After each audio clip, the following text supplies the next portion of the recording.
停！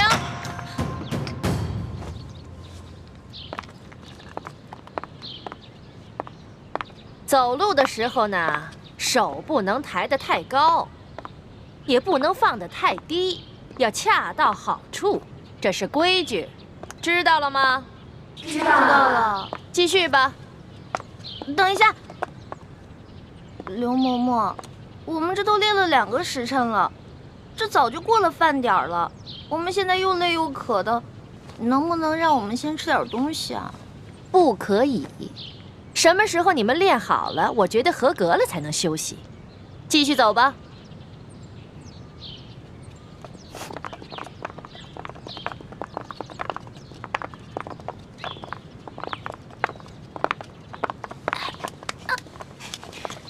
停！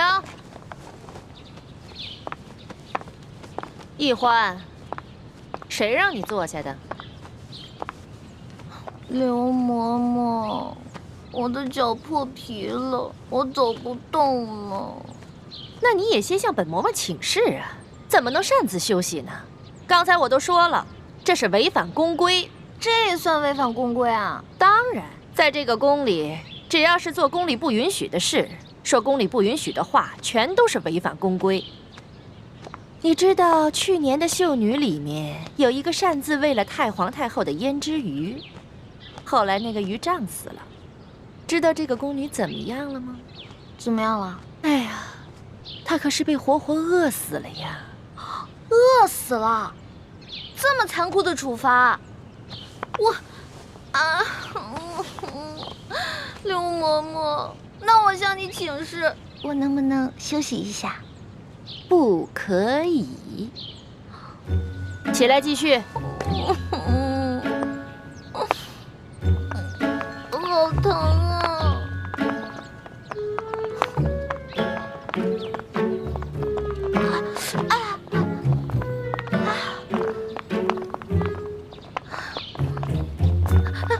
刘嬷嬷，怎么了？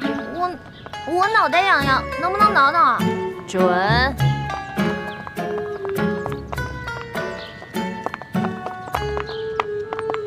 刘嬷嬷，说。我想，对不起啊，您肯定是那种通情达理的人嘛，不可能不让我打喷嚏的，是不是？下回憋住嘛。你哪儿那么多废话呀？赶紧走。哦。嬷嬷，你又怎么了？就这么一会儿，你举3次手了？不是您说的吗？有事之前必须举手请示啊。什么事儿说？我想放屁。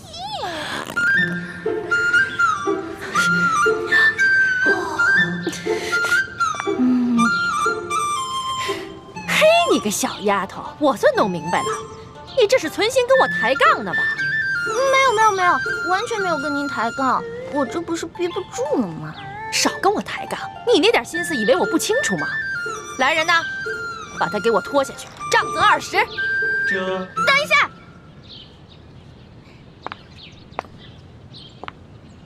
刘嬷嬷，您可知道吏部尚书丁大人啊？我当然知道啊。那您可知道他是谁的干儿子啊？中堂大人。你的……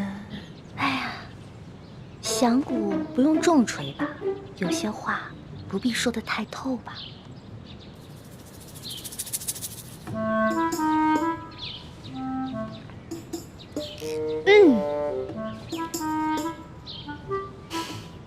算了，我就看在你脚磨破皮的份上，放你先去休息一会儿吧。谢谢刘嬷嬷。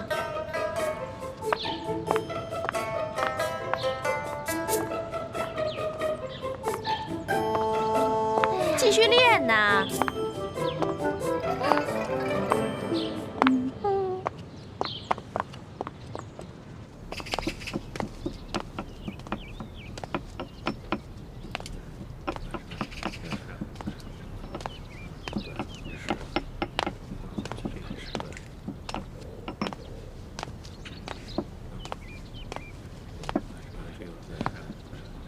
这就是咱们的院判大人。院判大人，你就是新来的李太医。晚辈李建清，望院判大人多多关照。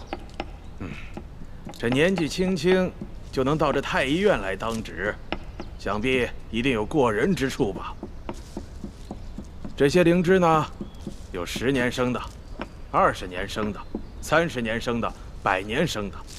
药工们在晾晒灵芝的时候，突然下雨了，他们慌慌张张地抢收，把一些灵芝混在一起了。不知李太医可否3日之内将这些灵芝按年份分开，以便配药之用啊？3天时间，恐怕不合适吧？那你需要多长时间呢？1炷香。一炷香，这也太高了，这怎么可能？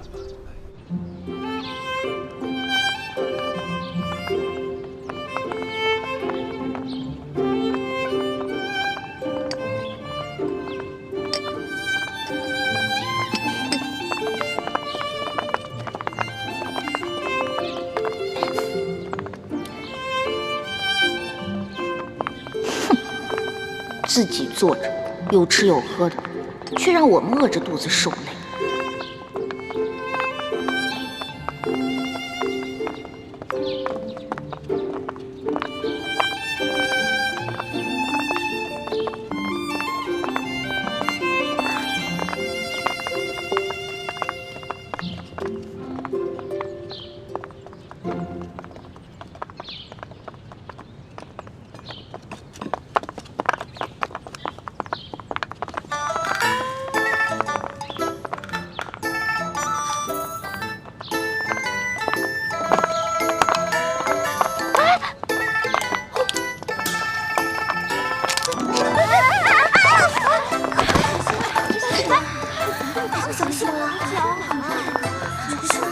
没事吧？起来。你们3个怎么回事啊？啊，不好好练习，在这捣什么乱呢？在这跪2个时辰。刘嬷嬷，我们真的不是故意的，实在是踩了什么东西，滑了脚。嬷嬷，这儿有蚕豆，您看，玉兰姐姐准是不小心踩到了才摔倒的。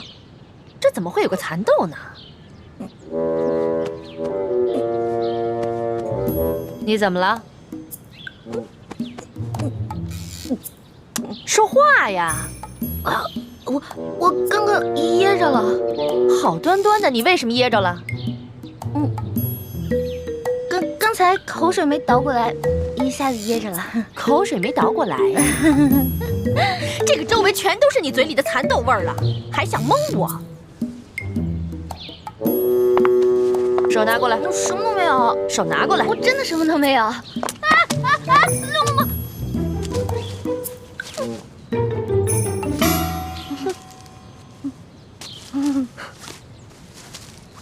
哼，你还想抵赖吗？看来我不给你点教训，你是真不知道什么是公规呀。来人呐，等一下。刘嬷嬷，您忘了，我呢可是中堂大人的。什么人违反公规都要受处罚？你以为我到现在还没回过味儿来吗？其实刚才我就想明白了，中堂大人怎么会派你这么一个不知道天高地厚的野丫头进宫来呢？你既然那么嘴馋，又担心挨饿，那我就罚你今天闭门思过，谁都不许给他吃喝。什么？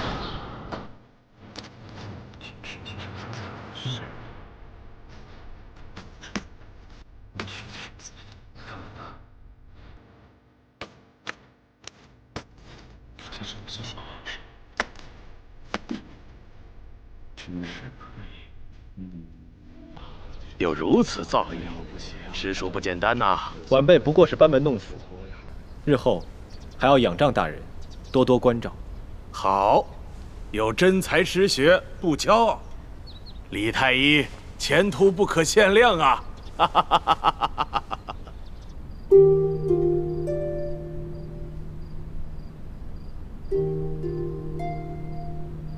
还好还有一颗小蚕蛋。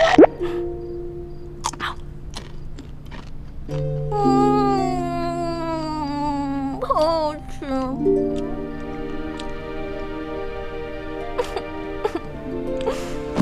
但是还是好饿呀，我要饿死了，饿死人了，饿死人了！喝点水顶顶饱吧。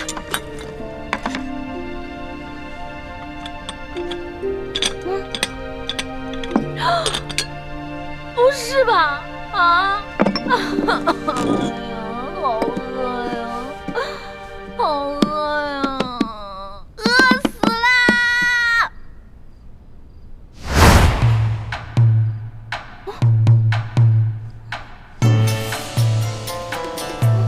好呀，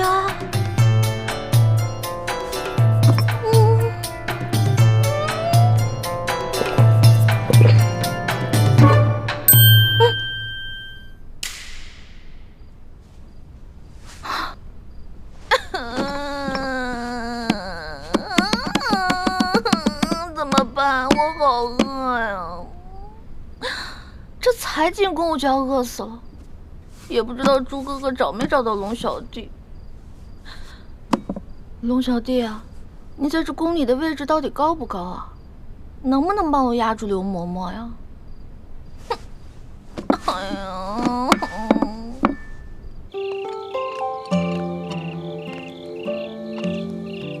大哥，大哥，大哥，大哥，大哥，不是约好了在这见面的吗？人呢？会不会是刚进宫找不到路啊？哎，不对不对，他那么聪明，怎么可能呢？难道是出什么事了？大哥，大哥！哎呀，饿死了！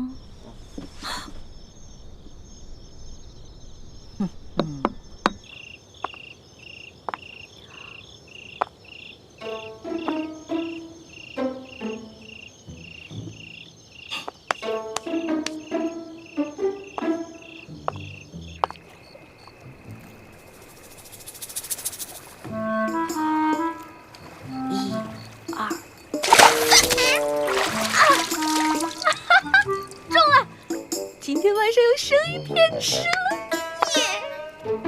走着，走了，生鱼片。太爷，太爷，太爷，嘿，吓死我了！哎呦，原来是你这个鬼东西在这装神弄鬼啊！吓我一跳！太爷，你还说是不是？行，看我怎么教训你！哼，让你知道我的厉害！嗨，你师傅没教过你吗？祸从口出，被我逮着了吧？走！哎呦，哎呀，进宫就要少说话，多做事，知道吗？不要像我一样叽叽喳喳的，聒噪。不许再说了啊！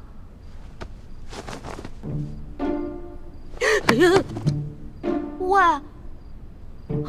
不是吧？我没杀你啊！不是我杀的，不是我杀的！哎，你醒醒，你醒醒！不是吧？我把你给憋死了！啊，我不是故意的啊！要不然我给你念《金刚经》超度吧。对不起，对不起，对不起，对不起啊！咱们储秀宫里喂了几年的鹦鹉，居然不翼而飞了。养在池塘里的锦鲤也少了一条。说吧，谁干的？嬷嬷，去了，荣慧、秀禾，昨晚出去过。玉兰、荣慧、秀禾，你们出来。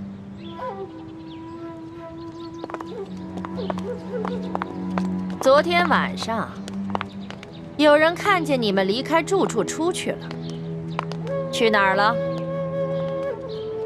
秀禾妹妹半夜要小姐，夜里黑，她一个人害怕，我和荣慧陪她去的。只是去小姐，那有没有在回来的路上，顺便偷个鸟、抓个鱼什么的？嬷嬷明鉴，我们哪敢在宫里偷东西啊？可是除了你们3个，就没人离开过房间。不是你们还能是谁？来人，把这3个给我拖下去掌嘴，打到招了为止。嬷嬷饶命啊！嬷嬷饶命啊！饶命啊！饶命啊！慢着，昨天除了他们3个，还有人离开过房间。谁？我。你？我昨天不是罚你闭门思过吗？你居然敢偷偷跑出去！是啊，我闭门思过了。我一天没吃没喝，但是我总得拉撒呀。其实我早就怀疑你了，只不过是因为没有证据，我不便发问。这批秀女里边就属你胆子大，准是你昨天饿了一天，又打起那鱼鸟的主意了吧？哎，你有什么证据证明我拿了你的鱼跟鸟呢？捉贼得拿赃啊！我有没有冤枉你呢？我自然会查清楚的。不过这储秀宫呢，夜里会落锁，外人进不来，里面也出不去。我还就不信了，你能把那鱼骨头和鸟毛一块儿给吃了？来人呐，给我搜！这，哼，老东西，我就不信你能搜得到。对不起啊。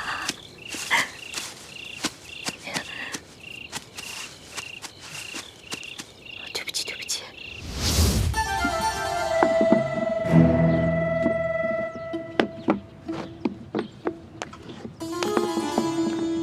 刘嬷嬷，没有。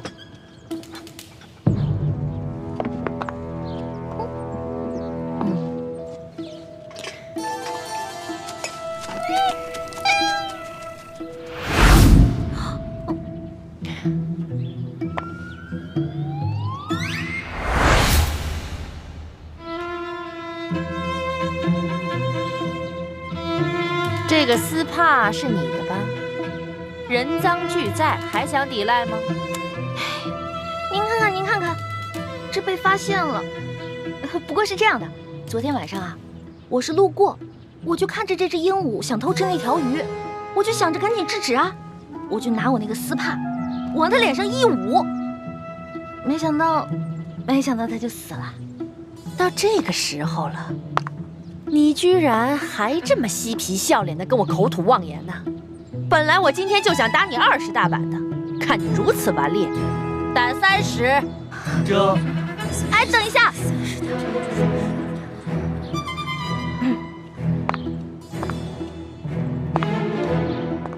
刘嬷嬷，您别忘了，我可是中堂大人的人呐。我要是连你这个鬼话都信，那我岂不是白活了这么多年？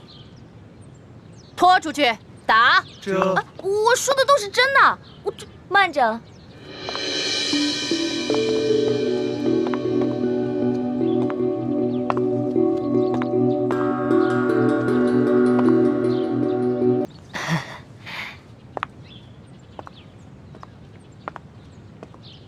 这个秀女，我瞧着倒是挺有眼缘的，就替她说个情吧。昨儿个皇上赏赐我很多珠宝玉器，只是这个镯子我戴着太大了，想来这大小啊，正适合嬷嬷你呢。那就多谢厉贵人赏赐了。今天这事儿就看在厉贵人的面子上，我就不追究了。那就多谢嬷嬷了。这个秀女有些不懂规矩，不过长得嘛倒是挺可人的。嬷嬷不如把她交给我，我来替嬷嬷好好调教调教。厉贵人，你亲自调教，那自然是易小主的福分了。易欢，还不谢过厉贵人？易欢，谢过厉贵人。徐姐姐，师傅们真的不应该把你安排进宫。这大清的皇上是咱们最大的敌人，你却要委曲求全，委身于他。一想到这儿，我这心里就堵得慌。你也别太怪师傅们了，他们这么做也是为了尽快找到铜匣，拿到藏宝图和议事名册，壮大咱们联盟的力量。可是这是牺牲了你一生的幸福啊！个人的幸福比起光复大明的大业，不足为道。更何况，我早就是一个无父无母的孤儿。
如果不是六师傅收养我，我可能早就冻死在冰天雪地了。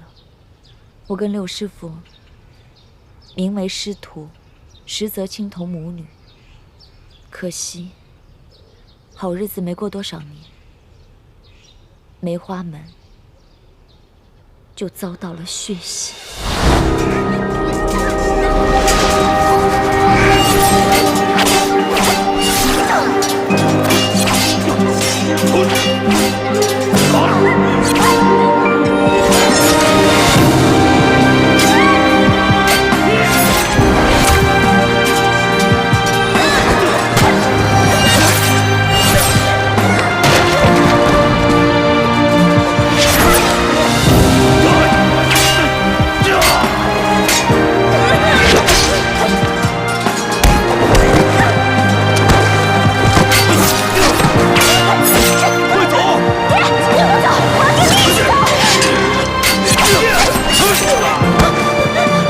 青春去找今晚，为我梅花门报仇。爷爷，我们跟你一起走。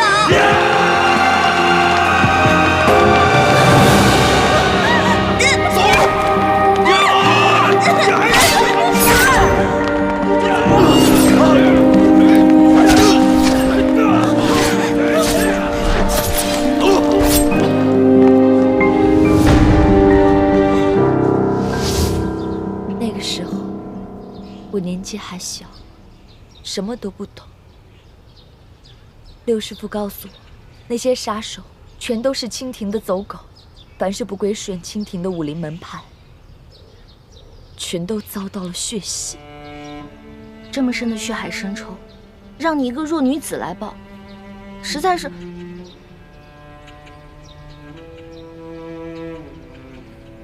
我都不知道说什么好。你跟我还不是一样吗？咱们明珠谷长大的孩子，都是同样的命运。就连你和大师兄，你们一个是大明最后一个太子，一个是大明未来的太子妃，可为了光复大明的大业，不也冒着险潜入这紫禁城了吗？可是我不一样啊，我进宫是为了引起康熙跟鳌拜的内斗，只要一旦得手，我们就可以撤了。可是你要一直以身试敌，留在这紫禁城里，直到找到铜匣为止。你也不用太替我担心，我一进宫就得到了皇上的宠爱，我跟六师傅正努力在宫中收买耳目，拓展资源，相信我们很快就能找到铜匣，完成任务。雪姐姐，从小我就觉得吧，大人为什么总是宠你，给你贵重的首饰、好看的衣服，谷里牛羊挤的奶不给我们喝，却给你泡澡，原来是想把你养大送进宫里啊！哎呦，我小时候实在是太小心眼了，居然还会嫉妒你。一欢，那个时候咱们都是小孩子，难免会争大人的宠。以前全谷的人都宠着你，可我一进谷，大家却更宠爱我了。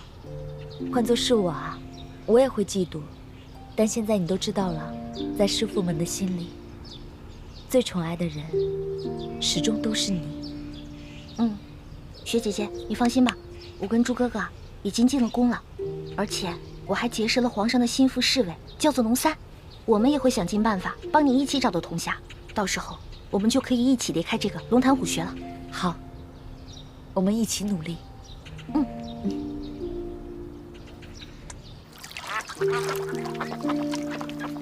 雪姐姐，你看我这个好看吗？走得还真稳。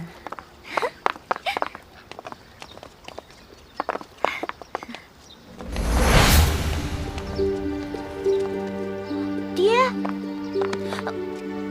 雪姐姐，那不是我爹吗？他怎么进宫当太监了？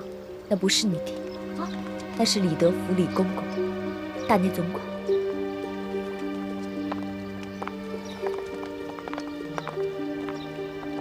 厉贵人吉祥。李公公安好。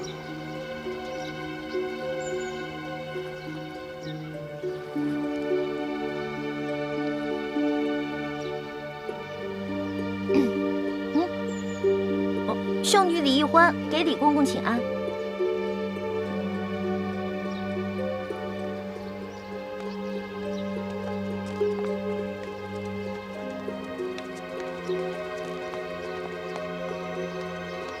雪姐姐，你没骗我吧？那个太监真的不是我爹啊？他真的不是。我刚进宫的时候，一看到他，也把我吓一跳，差一点把他错认成大师傅。可我再多看几眼，就看出了差别。大师傅为人严正，心地坦荡，脸上的神情总是很严肃，喜怒都能看得出来。而这个李公公却是个深藏不露的笑面虎，你永远也看不出他心里在想什么。怪不得，你都被封为贵人了，他对你好像还不是特别的恭敬。这你就不知道了。来，这李公公啊，是这宫里的大内总管，在这宫里面很有权势，再加上深得太皇太后的宠信，所以啊，后宫的嫔妃们都特别巴结他，连皇后都不例外。我只不过是一个小小的七品贵人，他自然不会把我放在眼里了。怪不得呢，这个李公公刚才还对你打声招呼，跟我连理都不理。欢儿，你以后见到李公公一定要主动打招呼行礼。这紫禁城可不比咱们明珠谷。哦，为人处事一定要小心谨慎，稍有疏忽就得罪了人，别人在背后害你，你却一无所知，那岂不是很危险？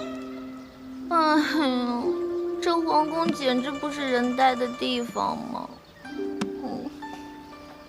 你啊，从小一向在外面野惯了，如今也身不由己进了宫，还真是难为你了。你和你那个结拜兄弟龙三联系上没有？别说了，根本就没有。我们这个刘嬷嬷，简直不是人，我根本就没有机会逃脱他那些眼线，我只好让朱哥哥帮我去联系了。那就希望大师兄能够联系到龙三，让这个龙三在皇上面前帮你周旋，这样，你还能安全一些。不然以我现在的身份，也保护不了你。雪姐姐，六师傅，放心吧，我现在已经知道这皇宫的厉害了。我发誓，我绝对不会再让雪姐姐、六师傅跟朱哥哥为难了。我绝对不会再给你找麻烦了。你说的话我们可不敢相信，但愿吧，但愿啊，你能老实一点。皇祖母吉祥。得了，不必拘礼，王后来坐吧。谢皇祖母。你们都退下吧。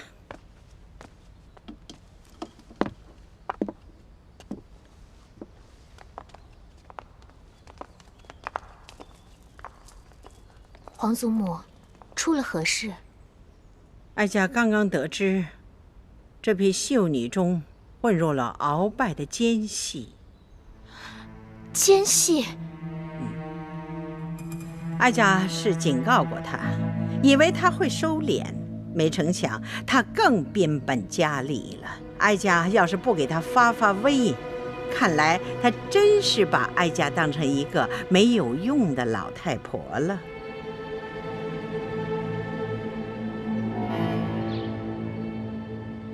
我前几天和另外一个太医被院判大人留在院中值夜，没能找到机会出去。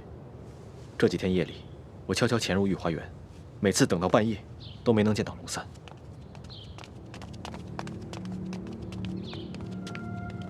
他会不会跟你一样，被派到某处值守，没有机会跟我对家？你这个结拜兄弟龙三到底是什么身份？我问了那么多人，都没有人听说过有一个叫龙三的御前侍卫。不是。嘘。他跟我说的，他不会骗我的。你怎么知道他不会骗你？你没什么江湖经验，跟他交往又不深，他未必会真心对你。可是我们是拜了把子的。拜了把子又如何？你对他，不也隐瞒了你自己真实的身份吗？都怪我，每次跟他接头都在京城第1酒楼，什么都没顾上，光顾着吃了，都没打探出他到底什么身份。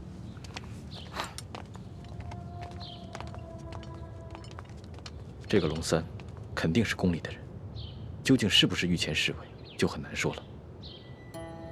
这紫禁城里住着上万人，不见得人人都互相认识。我再找人四处打听打听吧。我让雪姐姐和六师傅也帮我打探打探。从昨天开始，康熙那个小色皇帝就开始挑选秀女侍寝了。他一旦选中我怎么办啊？在此之前，我得赶紧找到龙小弟，让他帮我在皇上面前好好周旋。好。你最好画一张龙三的画像给我，我拿着画像去打听。好，今天晚上给你画，明天找机会给你。好，散了吧。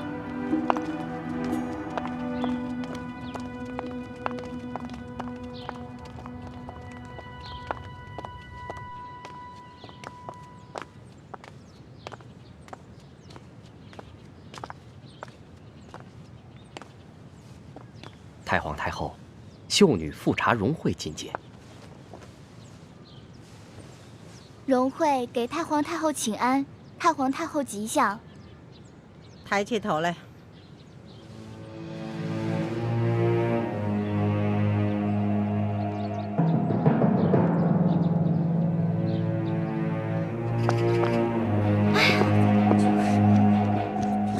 是吗？玉兰姐姐，他们这是怎么了？荣惠姐姐她，荣惠姐姐怎么了？她昨天不是被叫去侍寝了吗？她可是这批秀女当中第一个被叫去的，你不是还挺羡慕她的吗？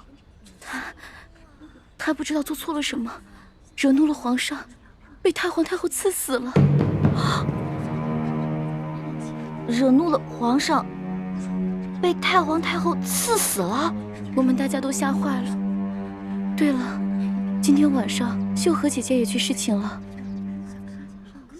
不知道她今晚的运气能不能好一点。我的天哪，我还是赶紧先画画吧。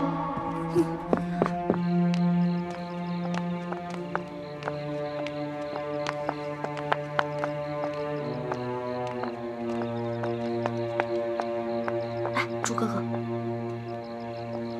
哎，康熙那个小皇帝简直太无情了，刚刚临幸完荣惠，一转眼就不认人了，任由太皇太后就把他给杀了，真是伴君如伴虎。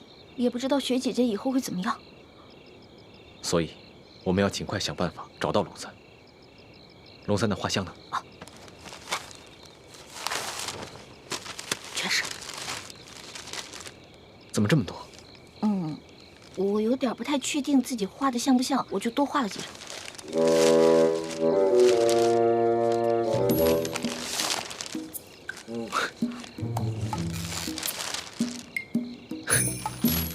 你这画的都是龙三？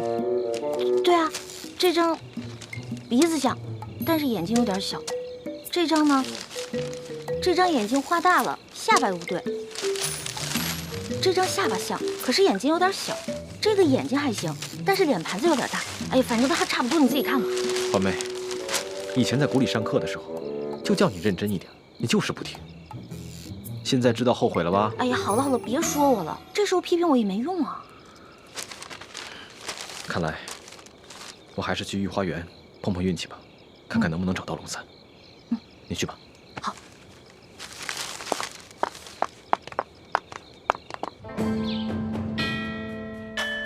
传皇上口谕，宣秀女玉兰侍寝。妾玉兰，谢皇上恩典。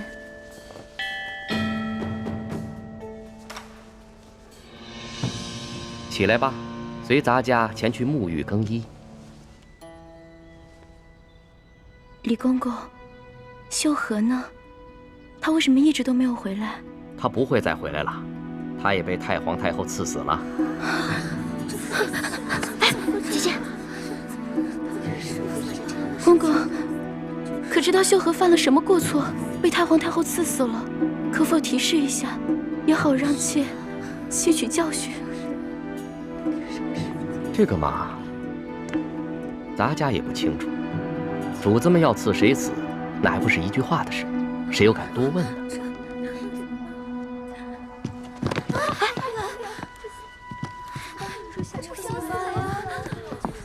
玉兰不会啊！真后悔，早知道我就不进宫了。真像我这样。龙小弟啊，龙小弟，我要是再找不到你，恐怕我也顾不上什么执行任务了，只能一个字：小弟莫忧，溜了。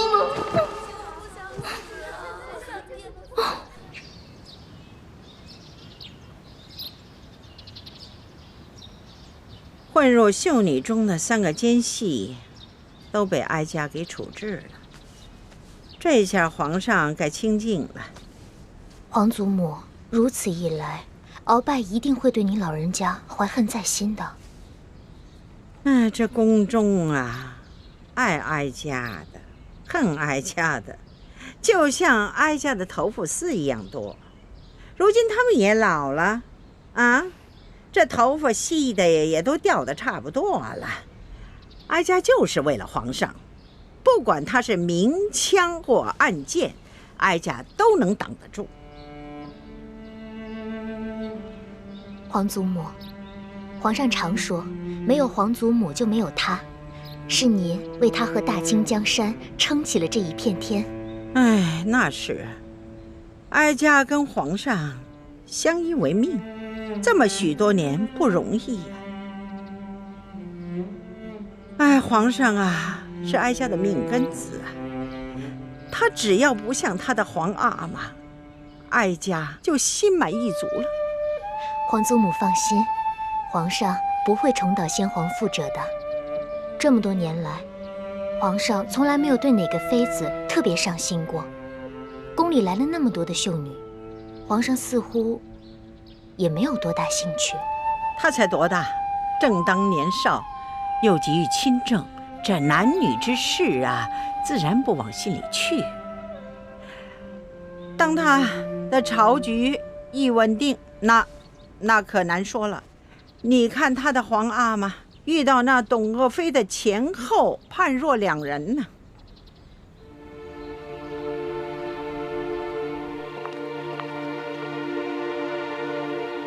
玉兰也被赐死了。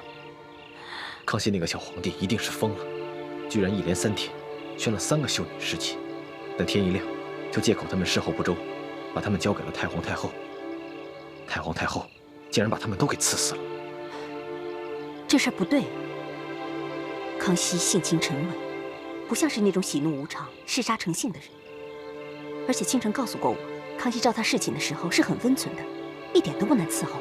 那他怎么会一连3天要赐死3个秀女呢？这事一定有蹊跷。可惜我和清晨想了很多办法，都没有找到龙三。不然可以让奕欢去问问龙三，这究竟是怎么回事。柳师傅放心吧，易欢已经想到找到龙三的办法了。哦，是什么办法？